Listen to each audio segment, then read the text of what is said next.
over the course of their lifetimes. If you're a woman, if you're Black, that risk is even higher. Ann Thompson has been covering all this for us. So talk through why the rise. It seems to be because Americans are living longer, because some of these numbers, like some of the risk really goes up once you hit age 95, right? Yeah, Hallie, that's the thing to remember here is that first of all, this is a lifetime risk starting at age 55 that dramatically increases once you hit the age of 75. And why are scientists projecting that these numbers are going to double? It's because of a couple of things. First of all, we are living longer, and that's a good thing. And so your risk goes up the longer you live. Secondly, this research covers some 15,000 people. It's a really big study. And this, unlike prior studies, and this time it incorporated a lot of minorities in the study who had been missed in the past.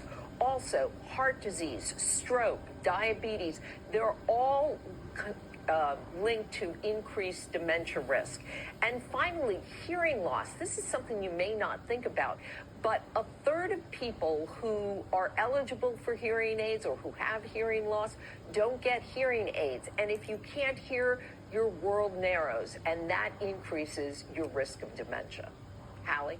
We covered another big study not too long ago looking at how closely Alzheimer's and diabetes are connected. And it suggested that maybe some of these, drugs like Ozempic, et cetera, could help prevent Alzheimer's. It feels like, obviously, there is an urgency now to the research on dementia prevention and, slowing the development of dementia.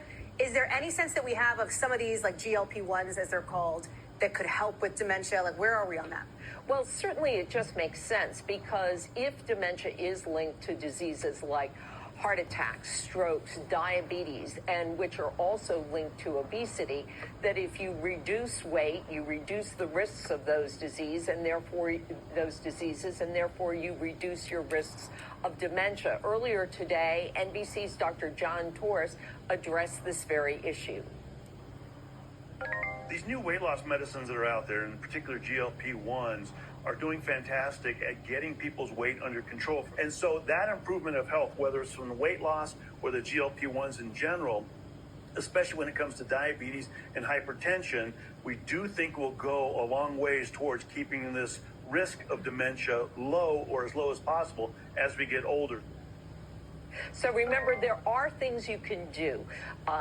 Exercise, think of your brain just like a muscle. It needs to be exercised. Make sure that you get plenty of sleep, you protect your mental health, and that you do everything you can to reduce heart attack, stroke, and diabetes risk. It's pretty simple, and it can be prevented. Hallie?